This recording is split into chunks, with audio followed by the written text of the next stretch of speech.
اس میں کیا ہے؟ تو مجھے ساتھیوں نے کہا، میں نے کہا اچھا، تو میں ان کے دروازے پر گیا، میں نے کہا حضرت آج رنگیلا آ رہا ہے، صرف آپ کو بتانا تھا۔ کہا اچھا وہ آئے تو مجھے بھی بتانا تھا۔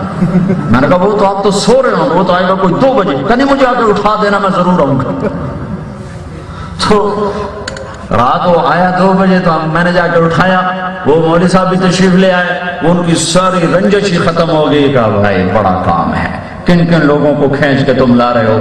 تو میں تمہیں اب رنگیلے کا قصہ سنا رہا ہوں۔ میرے خیال میں اس نے وہی نمازیں پڑھی، ہم اس کو مسجد میں لائے اور نماز پڑھائی۔ میری بدگمانی ہے لیکن واقعہ ایسا ہی تھا، دور سے شراب کی بو آ رہی۔ تو اب وہ اپنا قصہ سنا رہا ہے، اجعل لنا الہا کما لہم آلہہ، اے موسیٰ ہے خدا تعالی ہے، دیکھو پوجا کری ہوگی۔ وہ کہنے لگا میں نیپال گیا فلم کی شوٹنگ کرنے، وہاں ایک مندر ہے جہاں صرف ہندو جا سکتا ہے، نہ عیسائی، نہ یہودی، نہ بدھی، نہ مسلمان، سوائے ہندو کے کوئی نہیں جا سکتا۔ کہنے کہ مجھے شوق ہوا میں دیکھوں وہ کیا چیز۔ تو میں نے جو میک اپ کرتے ہیں ساتھ فلم میں، تو میں نے میک اپ والے سے کہا مجھے پنڈت بناؤ، پنڈت۔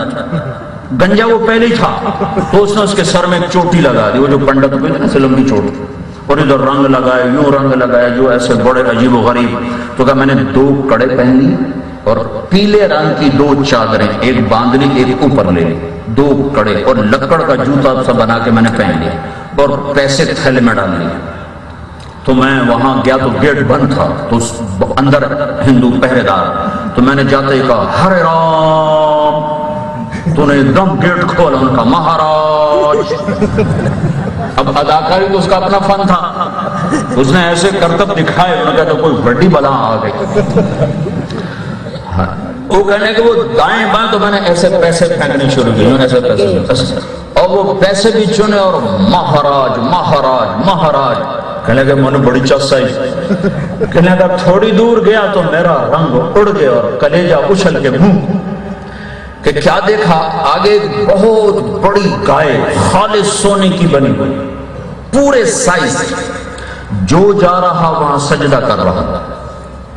میں نے کہا مر گیا تھا، کم وقت تو آیا کیا محمد، ہوں میں سجدہ نہ کرا تھا میری جان جاندی، تے سجدہ کرا تھا میرا ایمان جاندہ ہے۔ رنگیلا کہہ رہا ہے ایک تھکا ہوا 14ویں 15ویں صدی کا مسلمان ہے، کوئی مسجد کا نہیں۔ جب وہ بول رہا تھا شراب کی بو آ رہی تھی، کہنے لگا میرے جی میں آیا، اب اگر میں سجدہ کروں تو میرا ایمان گیا، اور نہ کروں تو میری جان گئی۔ میں اپنے آپ کو کوسنے لگا، کم وقت تو آیا ہی کیوں تھا یہاں۔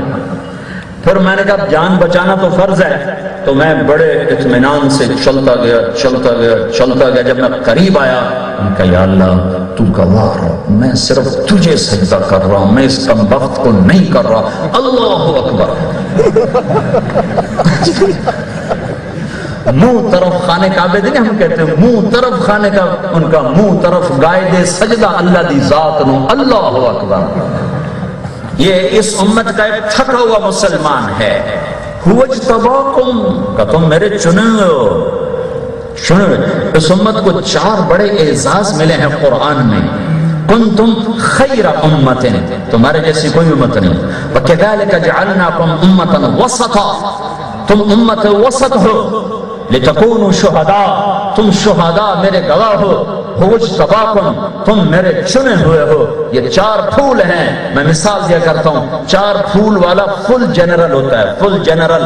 تو اس امت کو اللہ نے فل جرنیل بنایا ہے، 4 پھول لگائے ہیں، خیر امہ، وسطا، شہداء، مجتبا۔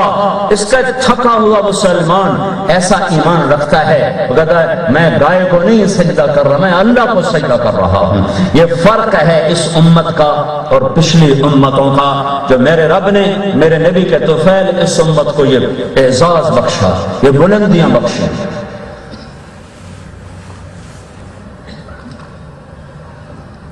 ایک رات اما عائشہ باہر لیٹی ہوئی تھی، ہمارے نبی گرمیوں میں باہر سوتے تھے، سردیوں میں اندر سوتے تھے۔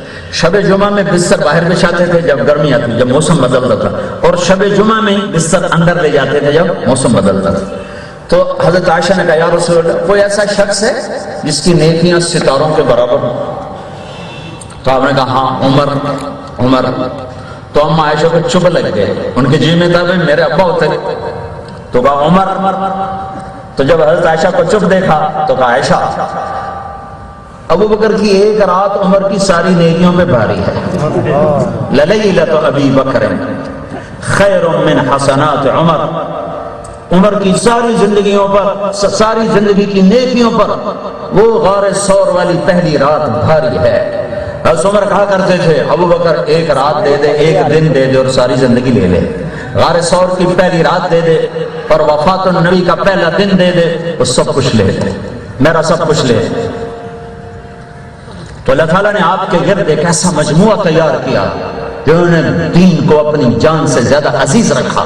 اَيَنْقُصُ الدِّينُ وَأَنَا حَيٌّ، اللہ کے نبی کا انتقال ہوا، انتقال ہوتے ہی ارتداد اور فتنے اٹھے، اور ہر دور میں ایسا ہوا، لیکن اللہ تعالیٰ بعد میں نبی بھیجتا تھا جو سارے فساد کو مٹاتا تھا۔ اب نبی کی آمد بند تھی، اب یہ آخری نبی آ رہے ہیں، ان کے بعد اب کوئی نبی نہیں ہے، تو بہت بڑا فتنہ اٹھا، بہت بڑا فتنہ اٹھا، ادھر ارتداد، ادھر آپس میں انصار الگ، مہاجرین الگ۔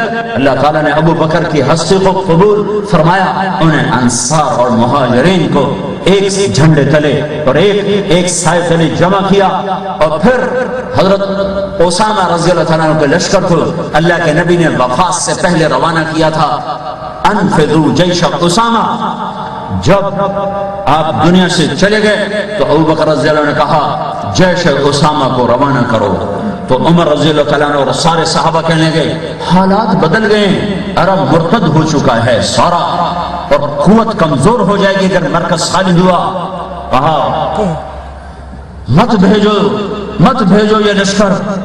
تو ابو بکر رضی اللہ تعالیٰ عنہ اٹھے اور عمر رضی اللہ عنہ کی یوں داڑھی زور سے پکڑی اور یوں جھنجھوڑا، طلبت نصرتک وجئتنی بالخبران، خوار فی الاسلام وجبار فی الجاہلیہ۔ عمر تو بھی میرا ساتھ چھوڑ رہا ہے، میں تو تیری مدد کا محتاج تھا، تو بھی میرا ساتھ چھوڑنے کی بات کرتا ہے۔ اللہ کی قسم اگر بھیڑیے مدینے میں آ جائیں اور میری لاش میرے جسم